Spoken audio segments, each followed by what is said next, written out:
This program is designed to provide general information with regards to the subject matters covered. This information is given with the understanding that neither the hosts, guests, sponsors, or station are engaged in rendering any specific and personal, medical, financial, legal, counseling, professional service, or any advice. You should seek the services of competent professionals before applying or trying any suggested ideas.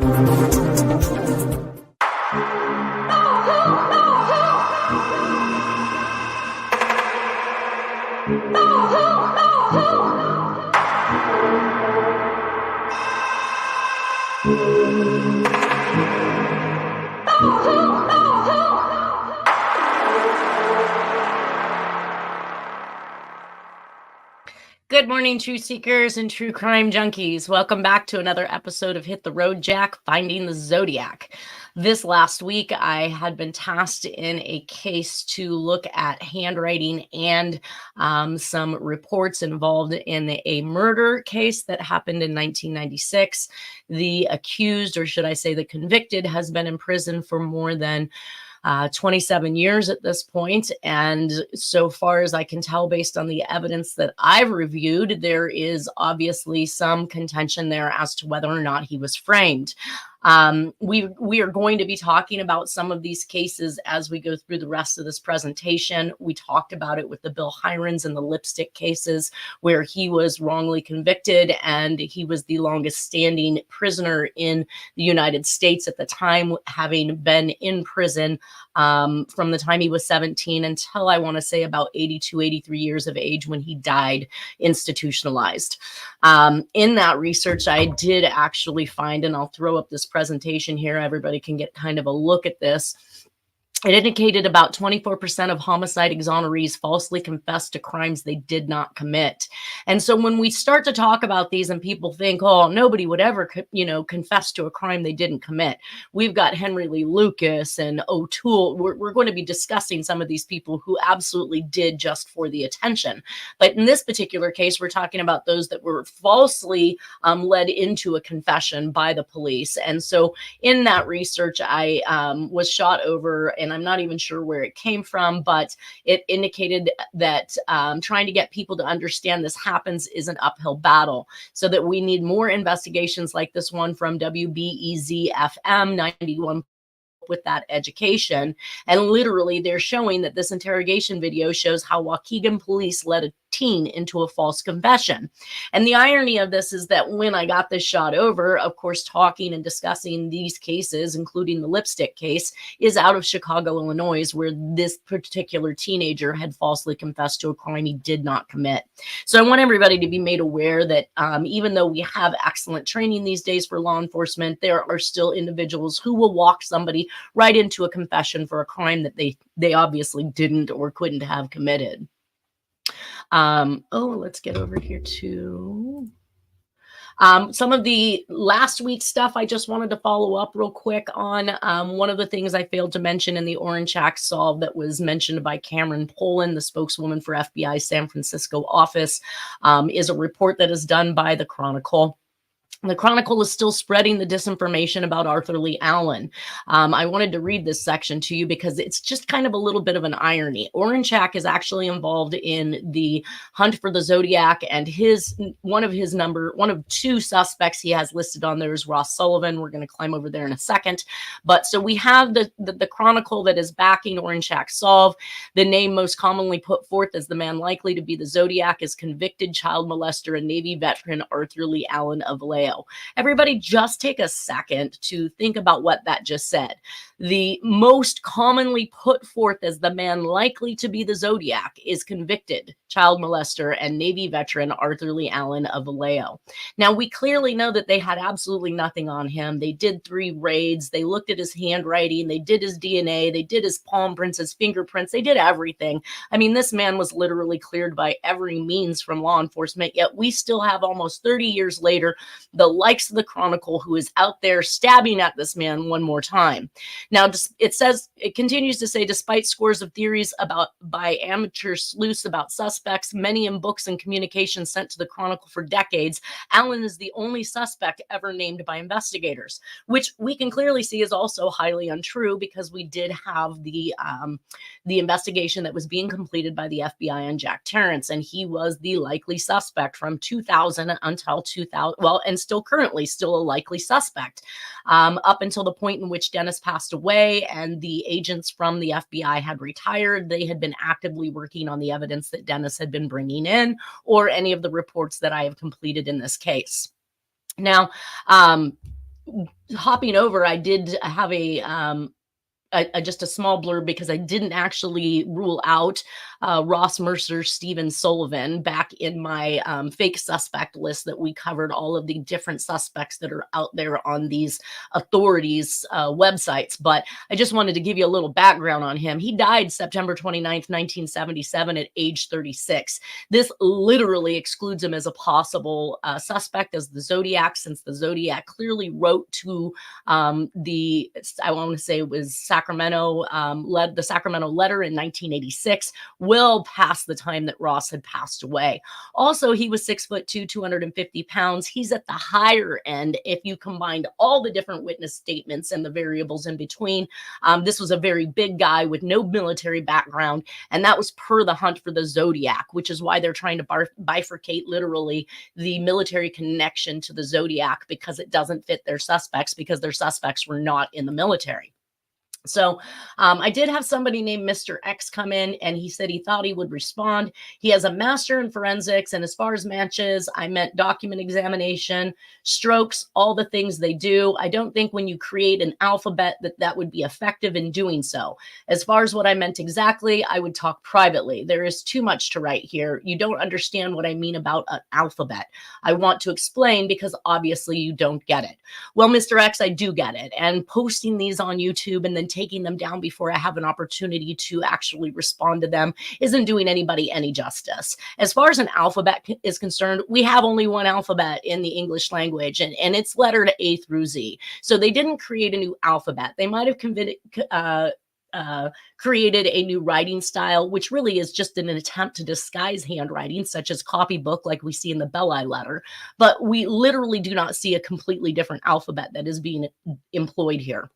So with that being said, it isn't an alphabet that's been created as much as maybe its own font, which we do see now. There are computers out there that have the Zodiac font if you want to be able to write a letter in the guise of the Zodiac's writing.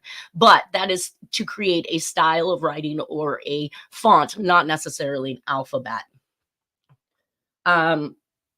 Well, what did I say? No, there's just a little bit there on Ross Sullivan. You guys can read that about his background. Either way, I find that I have ruled him out just based on age and the fact that he died previous to letters that we know were actually written by the Zodiac, even the ones in 1978. So come on, guys. Ross is not our suspect. So that brings us back to the 340 cipher, in which case I'm going to bring on Terry B at this point, because he had an interesting take on it before we climb into the bus bomb letter. Good morning, Terry. Good morning, Yvette. How are you? I'm doing well, thank you. You're looking good, too. Oh, thank you. After we started talking about your interesting quadrants and your patterns on the 340 and the things that you were seeing, that obviously is something completely different than what we heard from Harriet and Swearingham and Orange Hack, I started to put a little bit of information together, because it just kind of struck me as something that was interesting. So we see the Zodiac symbol here, and what could perceive as a phonic spelling of the Zodiac or Zodiac, right? I mean, that's obviously the implication there. Right. Of course, before the last two symbols, which is the JWT monogram and the plus sign, which we see at the end here. Orange Shack stated on the Hunt for the Zodiac docuseries that this is the author's sign-off, the JWT monogram, which coincidentally works for Jack W. Terrence, which is why we're going to talk about some of these finds that you have. I also noticed that the actual monogram itself was actually the decoded symbol for the letter T. Coincidence? Huh. I don't think so. Terrence, once again. And not coincidentally, Orange Shack's decode shows that the monogram is the symbol used for letter T in the 340 cipher, which we see up in here. And he actually, oh gosh, I just lost my train of thought. Anyways, he used the letter T. Terrence, guys, I still keep coming back to everything that he is saying is a confirmation of Jack W. Terrence. When we looked at the solve that Swearingham came up with, he also came up with Jack Terrence in the actual solve of his message. And then, not coincidentally again, the first 8 letters previous to the zodiac symbol, the zodiac sign, and the sign off is exactly 8 letters, which it takes 8 letters to say my name is. I thought that was a rather interesting find. So we do have Jack Terrence coming up several times. And when I pulled up the My Name Is cipher, we have 13 characters, and it takes 13 characters to write Jack W. Terrence. I don't know how many times we can like hit back to home. It becomes a little bit more of a coincidence when you can do it this many times, right? Right. All right. So his decode actually yields a spelling for Zodiac. Oh, that was another coincidence, is that his Swearingham solve also used Zodiac with a K, just as it was in the actual cipher, which this portion is more to the midsection of the 340, and where we found the actual Zodiac was at the end of the 340. So I thought that was also a coincidence. Lots of coincidences. Anyways, that brings me back to another coincidence, which we're going to be climbing into your 340 quadrant information, which is the fact that each time every single one of you guys have come up with some type of methodology for this particular cipher, everybody seems to break it down into 9 lines. So Swearingham had 9 lines for the first section with 11 lines as the balance. Orange Shack had 9 lines for his period 19 solve, with another 9 lines that were actual gibberish, in which he phonically had to manipulate to make into the words he believed it said. And then the last 2 lines, he had a completely different message, using a completely, well, he used the same letter symbol solve, but then of course we saw that words were written backwards and then forwards and then backwards, and he had to flip in order to get that message to read out correctly. And then when I looked at yours, Terry, you also have 9 lines above and 11 below. Right. And I don't know if something's going on here. Oh, you've got a minus sign there. I picked the minus sign, but my look at the first thing that I have to say about the 340 was, I figured enough people had played with the 340 that were specialists, and I set it aside as being unsolved and didn't really look at it. So I came back at the 340 cipher knowing, and this is an advantage that we have, is and seeing the partial flow of anagram right away with it. Ooh, the V, let me move you into the V, bigger version for you. There you go. Yeah, the inverted V on the first right quadrant. Here. I treat it as a quadrant because that's how a clock works. You're going, upper left, upper right, lower left, in a circle. And you can see that. So the giveaways, what the signals were, so I got there knowing that Jack Terrence's mother's middle name was Flova. There's no A there, of course, but there is the word flow. And in fact, on that copy that you're looking at right now, I had missed reporting that there's also an anagram just above that second quadrant. Go to the next line, you can see F, and then go up 1 line and over, you got an O, and then up again, you have an L. So there's actually another bit of that sort of anagram. So he repeated that. Are you meaning right here, this F? Right, and go upwards to the next 0. And then there you over go. to the right and up again to the L. Okay. Flow. Yes. So you have an anagram for the word flow. So the operative word here is flow, really, other than, I know you were worried about not having an A. But it's what I discovered by it with and of course you have the word her in the upper left-hand corner, and we know that he had a love-hate relationship for his mother. So he's signaling her, and then you got that P right in the middle there at the top. And that reminded me of the Paradise Slaves document, which is in quadrants again. It's right. You're giving me goosebumps because it just feels right. So you are absolutely correct. So then go down and look at that highlighted little thing you see there with the yellow highlighted RJI and then whatever that symbol is in that half The square. symbol. Yes. And then RJ. That's somebody else's work. I don't know if it's Orange Hacks, but it's one of those guys that have worked on it previously. Notice how on that lower right quadrant, though the B's and the C's, and you wouldn't know with the V, and are facing to the left, as though you're flowing clockwise and around, and you're headed back to the fourth quadrant. And then look at the fourth quadrant. You've got an inverted V, and you've got an F on the little tiny FVO, and with no L there. But of course, you could turn that. You have an L over the right. Well, the L, yeah, Well, the it's L is to like the it right. disintegrated as it moved around. It changed and disintegrated. So I give me an idea. Oh, he's looking at this thing in quadrants, and of course, and so I just label it as an anagram. I set it aside, but that's what I discovered. And I wrote about that a long time ago. Then when I got deeper into the Ramsey case, I came to realize with the cryptic sign-off that those P's were acting as pointers. So I came back and I took an approach to the 340 cipher. And right off the bat, you can see on the upper top line, you'll see that first, we'll say it's a letter 9, or we'll say it's a letter P there, right after her, right, and then the greater than arrow. And right below that is the signal for a compass. So right away, that's saying the word N, or north, for north compass, a compass facing north. And when you get to that document that I presented, you'll see that that's what led me to this Pelican Butte business that I yes, wrote about. And we're going to come up to that. I just wanted them to kind of get an idea. But what I've shown you so far, what I'm indicating so far, is something that did these Terry. other code breakers notice these things, but they didn't have the advantage. But these are adjacent letters. That's the key word, is they're adjacent, and you can't find too much that's adjacent in terms of plain text on the 340 cipher. And that's about as right. This right here, we're gonna step into those other ones.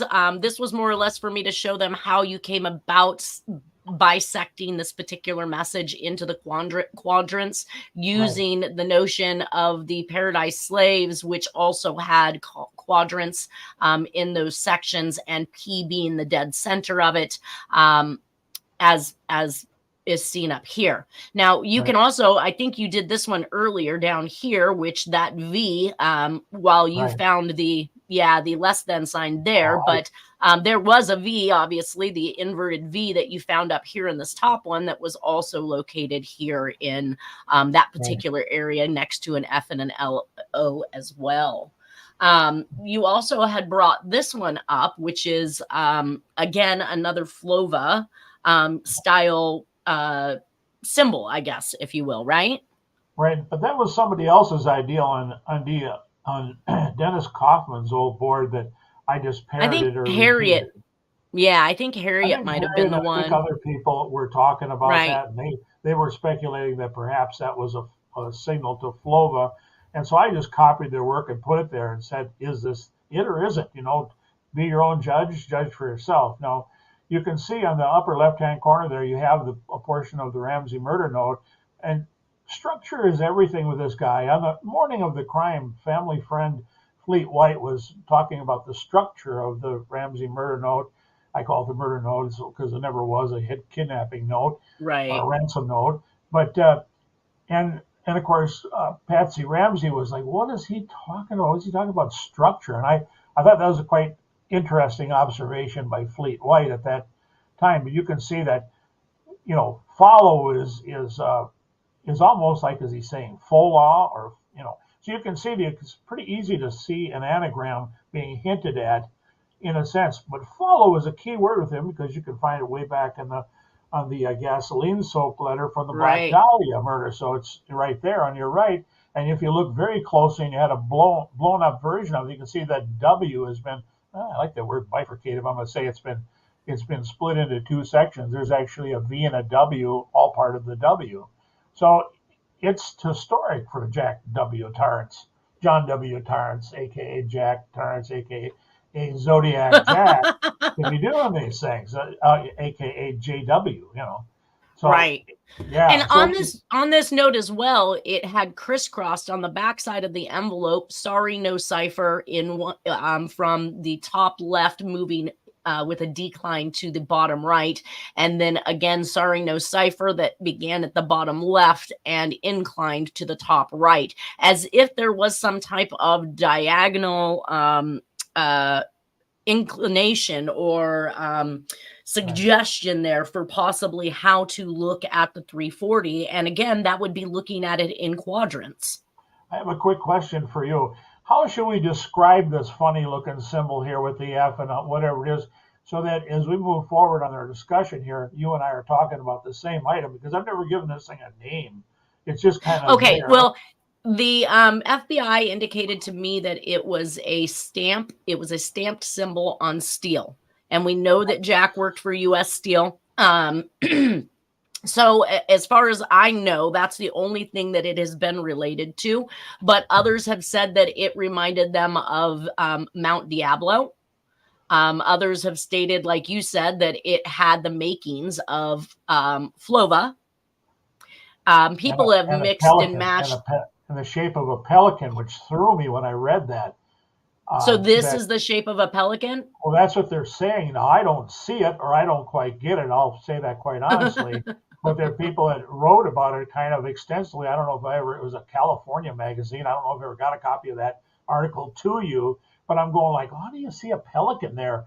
But it's uncanny, because once I went after that puzzle, that simple little puzzle on the 340, well, as you'll see, that's what I came up with, Pelican Butte, And I'm like, so the aerial view is going to be the main takeaway. We're going to we're going to get to that one. I just kind of moved on because to the next slide, which literally is this? That's my Harriet's. That's your work. So this is all your writing that's on here.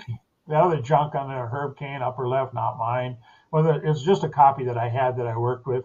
And the key thing at the bottom, Herb Kane, that's somebody else's work. That's nothing. I just use that particular copy and put those circles around the pointing P's and the pointing 9s that point downward, and link them to each one of the things. So not chronologically, from reading from left to right, you've got the signal for north, and then the next letter D is going to be the fourth letter of the alphabet, and so forth. And that's how the thing goes. And other than being and that's how you came up with the coordinates for the Pelican Butte. Exactly. And okay. So it's really quite, but I only knew that because of, as you will eventually see, one of the key things I discovered on the Ramsey murder note. What you're seeing here on the right, let's see, that's one that I actually had taken. It's got a lot of different things in it, and we see some actual words that are made out. We also see the FOLV again in the right, top right. Like, it continues to happen. We see it again here. We see it again here. We see it down here. One of the things I giggled at when I saw this is that we can clearly see Tom. Yeah. And I thought to myself, how come nobody has accused Tom Voigt of being the Zodiac? Every time somebody claims they can make up someone's name in here, even though it's totally misspelled or phonically perceived by the individual, because not all the letters are there, that they claim that makes it for a suspect. We clearly have Tom's name in here, and where has he been all this time? Should he be on our list of suspects? Well, yeah, between you and me, we think he should be. We don't like his role. We think he's a disinformation fiend, and we have good reason to think that. But I mean, the other things that are on those 2 pages are cut. It's kind of broken in half, so you can patch those back together if you wanted to. Right. Were just things that came up as plain text word. The word heard, and then her rather, and then God on the right, kind of with his backwards D, by knife, by gun, by rope. S99. That's what, Saab 99. Did you own one of those too, Jack? I don't know. And just as I worked, RKO. We knew he was in the movies. Those were important, so he put RKO in there. FBY. Why FBY? The word love phonetically backwards as an anagram.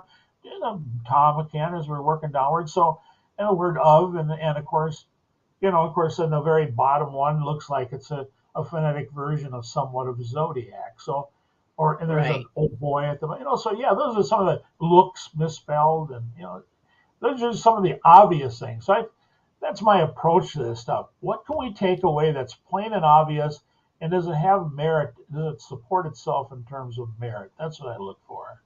Correct. So I'm working this stuff. You're working Well, so your stuff. that's just another coincidence at this point that each quadrant carries the anagram for Flove or Flova, which Right. we know is Jack's mother's middle name. Right. And just another point back to Jack, really. And that brings up actually the coordinates to Pelican Butte hints. I'm not sure what this one was, but it was a very interesting pattern. That's an Orange Hack, or one of those guys. I think it's Orange Hack's work where they discovered that. So you can see they took a pretty deep look at it. I never discovered that. I noticed that the letter F is in it and the letter V is in it. You can invert that M and make something out of that, I suppose.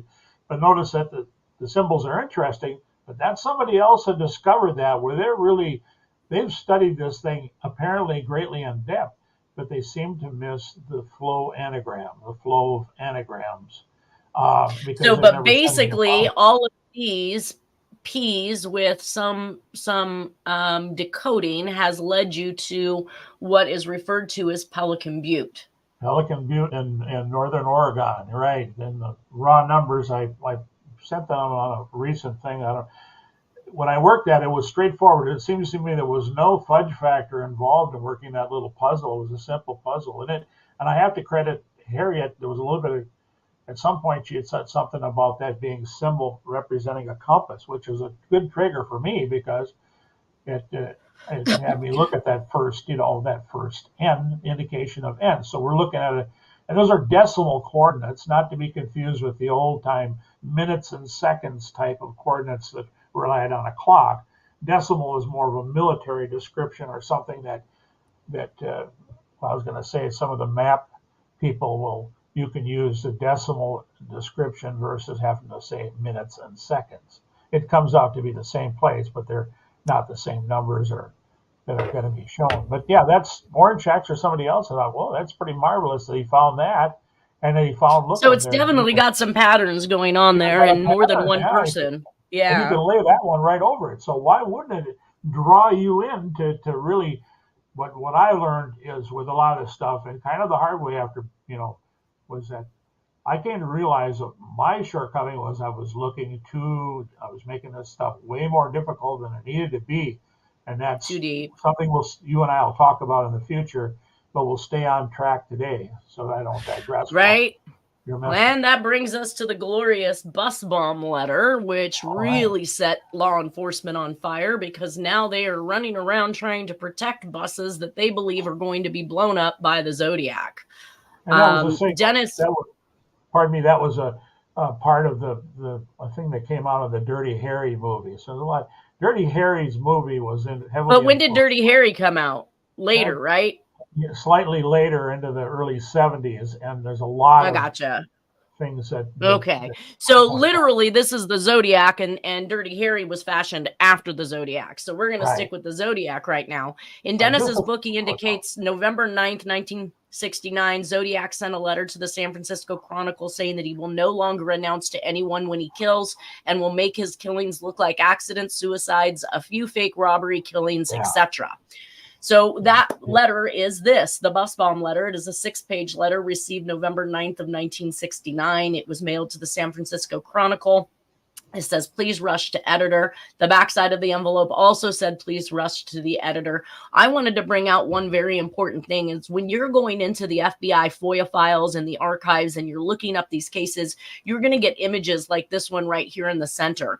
And when they scanned these documents in, they clearly had some type of manipulation going on, because a simple scan would not have changed the appearance of this letter C from that to that alone. So not only did they scan it in, but then they had to have manipulated the pixels, the width, and other such things in order to come up with an image that looks like this, because a scan alone would not have done this. I don't know why one would scan something in and manipulate it for the purpose of showing the public what it is that is been kept on these files, or something that we could look back on as our history to determine whether or not or even be able to investigate the handwriting alone. This completely skews things. What do you think? Oh, absolutely. You're right. I never noticed that before. Very good find. That's, yeah. It's like I that didn't with pick up on that. every single letter that I pull out of the FOIA files. They have been truncated and smashed. I'm not the IT person to describe that correctly. Bottom line is we can clearly see that C went from leaning over to the right and being wide to being tall and skinny and not nearly leaning over anymore. Right. Completely Wow. changed the entire look of that letter, and it just boggles me to know that that's how they're portraying this evidence. It's almost as if they don't want somebody to come and investigate this after the fact and have clear evidence to work with. I agree. So the bus bomb letter was also sent with a piece of Stein's shirt, so they knew to take it serious, because here's that second piece of shirt that has been mailed to the San Francisco Chronicle, indicating he is the killer of Paul Stein and that he means what he's about to say. So we're going to read the letter and then we'll hop back and talk about some of the linguistics and attributes. It says to prove how many 6 pages? pages. 6 pages. One of them is actually just the diagram of the bus bomb. So he says, to prove that I am the Zodiac, ask the Vallejo cop about my electric gun sight, which I used to start my collecting of slaves. This is the Zodiac speaking. Up into the end of October, I have killed 7 people. I have grown rather angry with the police for their telling lies about me. So I shall change the way the collecting of the slaves. I shall no longer announce to anyone when I commit my murders. They shall look like routine robberies, killings, and of anger. Killings of anger and a few fake accidents, etc. The police shall never catch me because I have been too clever for them.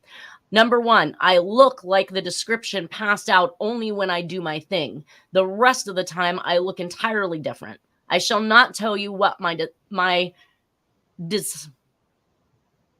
disguise.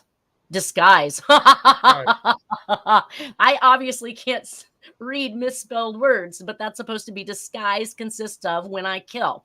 Number 2, as of yet, I have left no fingerprints behind me, contrary to what the police say. In my killings, I wear transparent fingertip guards. All it is 2 coats of airplane cement coated on my fingertips, quite unnoticeable and very effective. Number 3, my killing tools have been bought through the mail order outfits before the ban went into effect, except one, and it was bought out of the state. So as you see, the police don't have much to work on. If you wonder why I was wiping the cab down, I was leaving fake clues for the police to run all over town with. As one might say, I gave the cops some busy work to do to keep them happy. I enjoy needling the blue pigs. Hey, Blue Pig, I was in the park. You were using fire trucks to mask the sound of your cruising prowl cars. The dogs never came within 2 blocks of me, and they were to the west, and there was only 2 groups of parking about 10 minutes apart. Then the motorcycles went by about 150 feet away, going from south to northwest. So he's giving some very specific clues. Good morning, Nolan. Maybe he's frozen. No, he's not frozen. Good morning. Sorry I'm late. No, that's okay. We're just covering the bus bomb right now. So maybe that gives you some more ideas, Terry, about what was actually occurring with that the hiding in the park, because you thought maybe he wasn't even in the park at all. Otherwise, the dogs would have found him. But he's giving some very explicit directions as to what was occurring while he was in the park watching all of this go on. Kind of overdoing it too, isn't he? Yeah. Oh, he's rubbing it in their face. Now, so of course he's being really going at it with them. Yeah. Yeah. Right. He has also indicated that this particular section of the cipher must print in the paper, or cipher of the letter must print in the paper using these arrows to note the section. Now, P.S. 2 cops pulled a goof about 3 minutes after I left the cab. I was walking, so he is now saying he ran into those 2 cops for sure. I left the cab. I was walking down the hill to the park when this cop car pulled up, and one of them asked or called me over and asked if I saw anyone acting suspicious or strange in the last 5 to 10 minutes? And I said, yes, there was this man who was running by waving a gun, and the cops peeled rubber and went around the corner as I directed them. And I disappeared into the park a block and a half away, never to be seen again. So now we know that is telling the truth about having witnessed the Zodiac. The Zodiac is admitting that he had been seen by the cops. It says, hey, pig, doesn't it rile you up to have your nose rubbed in your boo-boos? If you cops think I'm going to take on a bus the way I stated I was, you deserve to have holes in your heads. Which is interesting, because which is it? Are you going to take on the bus, or are you not going to take on the bus? Right. On page 4, he says, take 1 bag of ammonium nitrate fertilizer and 1 gallon of stove oil and dump a few bags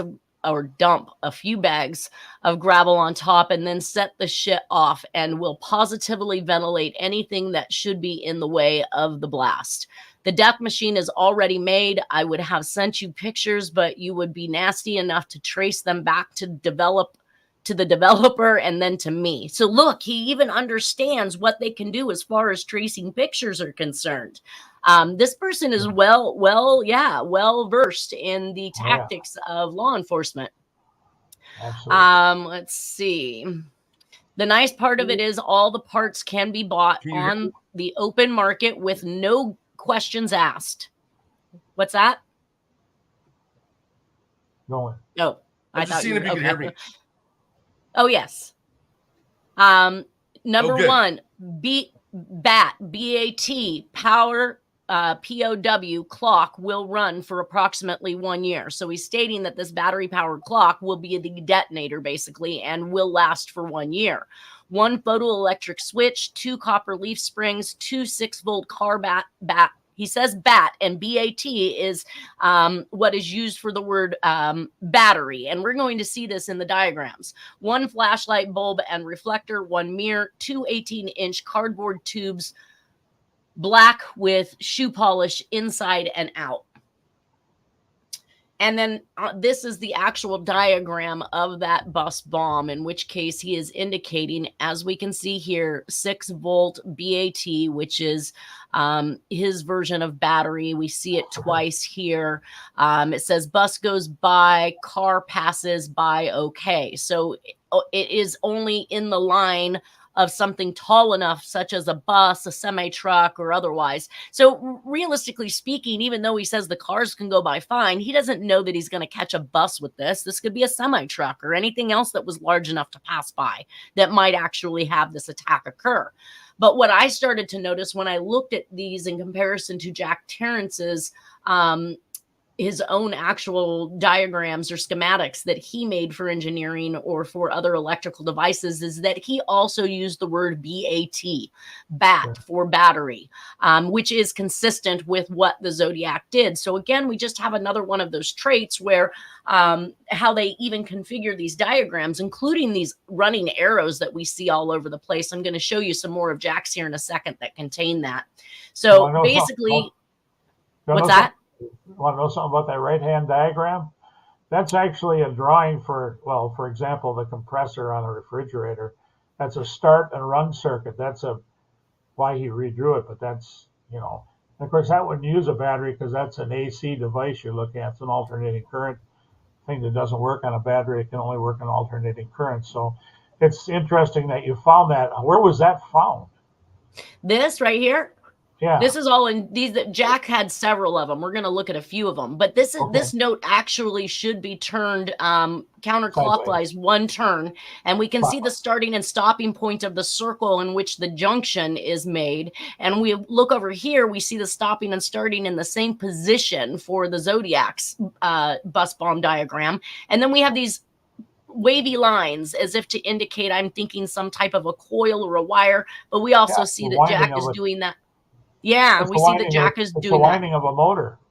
I can tell you that's 100%. That's an actual diagram of a start-run circuit, alternator start-run circuit. Real common to refrigerators. You hear that click when they first come in. That's your start contacts coming in. So are you saying that this one is or this one is? The one on the right. The one on the left Jack's. is his own invention, I think. Yeah. Okay. So that brings me to page number 6 that says the system checks out from one end to the other in my test. What you do not know is whether the death machine is at the site or whether it is being stored in my basement for future use. I think you do not have the manpower to stop this one by continually searching the roadsides looking for this thing. And it won't do to reroute and reschedule the buses because the bomb can be adapted to new conditions. Have fun. By the way, if it could be rather messy if you try to bluff me. P.S. Be sure to print the part I marked out on page 3 or I shall do my thing. And of course, he's listed now on his Zodiac sign-off symbol, marks at certain positions on what, like Terry B had said, appears to be kind of a clock. And that turned into people discovering what they believe was the radian theory in regards to where the murders or the attacks occurred in these crimes. Here's a second one, and I still haven't sourced and I'm not sure what this was part of, but this was likely means that there was more than one of these bus bomb letters that were mailed, and the only one that, the only page that actually became viewable in the FOIA files was this version of the mechanics of that particular bus bomb. And it says the new bomb is set up like this: sunlight in early morning. Now we're going to be looking at this again in combination with Jack's, but we see those arrows that we were talking about again. The sun is actually the battery source or the power source. It says A and B are both photoelectric switches. When sunbeam is broken, A closes circuit. And then there's quotes, B opens, which makes B the cloudy day. I can tell you that that's a disconnect. So the bomb won't go off by accident, basically. Oh, P.S. I hope you have fun trying to figure out who I killed. So now he's who I killed. If he's predicting this in the future, or if he's stating this bomb has already gone off and he's killed somebody, I'm a little confused on that notion. Yeah, that's a cheesy circuit, by the way. That's a pretty okay. So I got about 8 minutes. Blown up. To get myself through this. So the letter declares he'll no longer give clues. They will look like routine robberies, killing of anger, and a few fake accidents. He's giving proof once again. The electric gun sight is a pencil flashlight taped to a gun. I'm not sure what he means by ask the Vallejo cop, because everybody was aware that based on a letter he had already sent, that he had strapped a flashlight to the top of his gun. He talks about the collecting of slaves. So in the bus bomb letter, we've actually got the prove statement, start the collecting of slaves. In the Scorpion letter also speaks of these same type of things. The bus bomb diagram he did not use. We have hyphenation, which is consistent with other letters. We have the double letter spelling errors. We have the missing double letter spelling errors. We have the letter E error that is missing from the word makes, and switches is actually spelled exactly the way it's spelled in Sherry Jo Bates' confession letter, twitched. So he is literally repeating the same type of spelling errors from one communication to the next. Being mailed to the San Francisco Chronicle, it's also written in block letters, which we've talked about that heavily. I wanted to kind of point out here that we have this line that is sectioning off from one thought to the next. This is consistent with something that Jack uses. He's also using sub-paragraphing that is generally bulleted by numbers or letters as if to write a recipe. We've seen Jack use that. The use of the words I shall and rather is another hyper-fussy construction that Jack thought made him sound intelligent.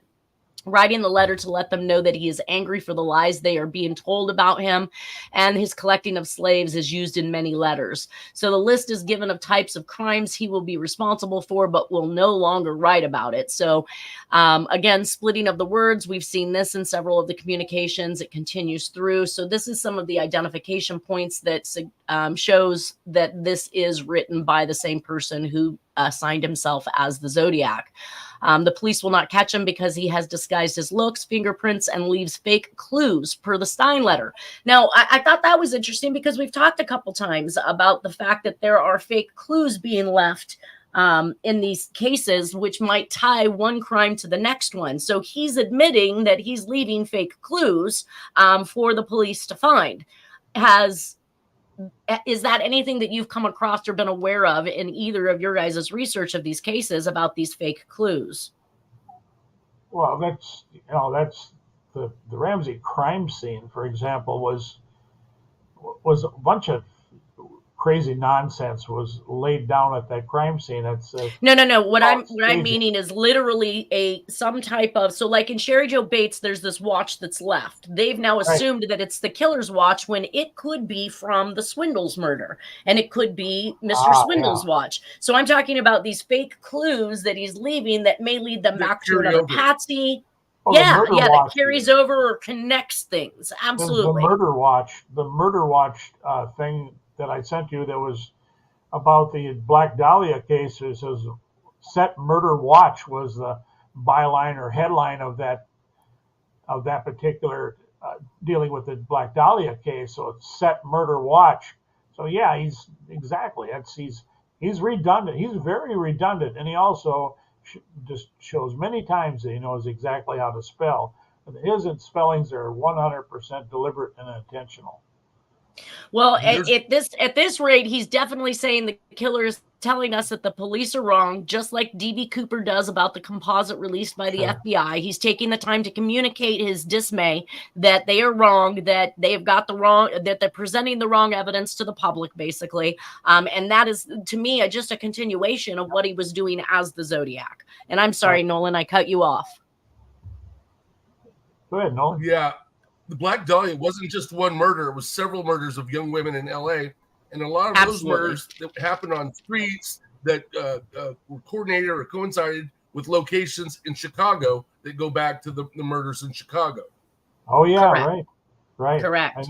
Now, I tried to do a countdown at this point because in this letter, he claims to have killed 7 people. I'm sure he knows of those that survived. So my count based on this presentation is that we have Stuart Mayer in San Francisco. He was, I believe, an accountant for the railroad company. We had Richard Chartrand, who was blown up in his car in South Lake Tahoe by a bomb. So it made me wonder about this bomb thing that is going on here. We have Betty Lou Jensen in Benicia, Darlene Ferrin in Vallejo, Michael Majot. I have the wrong name in there. This would have been was the Betty Lou Jensen guy. Correct. Yeah. Cecilia Shepard and Paul Stein, basically at this point was the death count, and I do have Mike Majot wrong. This would have been Betty Lou Jensen and oh my goodness, Darlene Ferrin. Betty Lou Jensen. Yeah, I know. But her the kid she was with. What's that? The kid that was David with. Was it Faraday? Yes, Faraday. Yes, it is. All right, I have that wrong. I need to go back and make that correction. But so we had 7 deaths basically up to that point, which may account for, at least in that series, the 7 that the Zodiac was talking about. Again, my work over here on the right actually goes back to some more of the linguistics, the spelling errors, and some of the bragging rights or some of the MO and the communications that carries over from one to the next. Here he has a claim to have bought his weapons previous to the ban. You had mentioned something about a ban, correct, of weapons, Nolan? I think we talked at one point in time. BAN?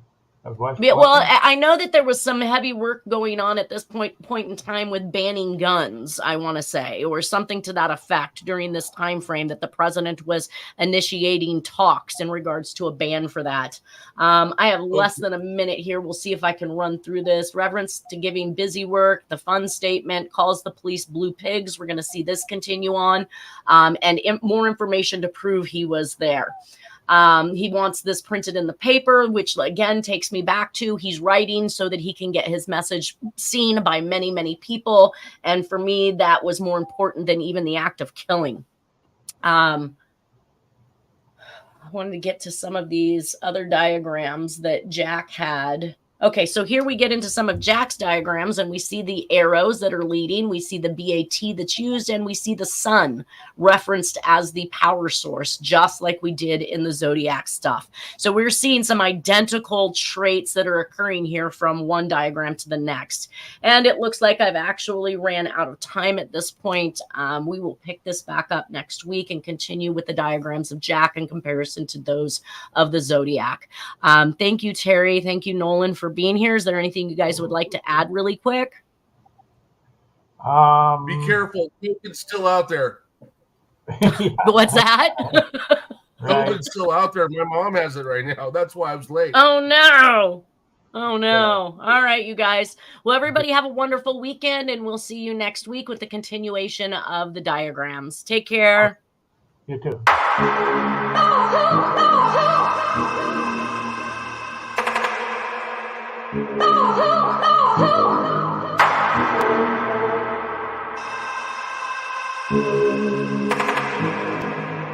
Oh,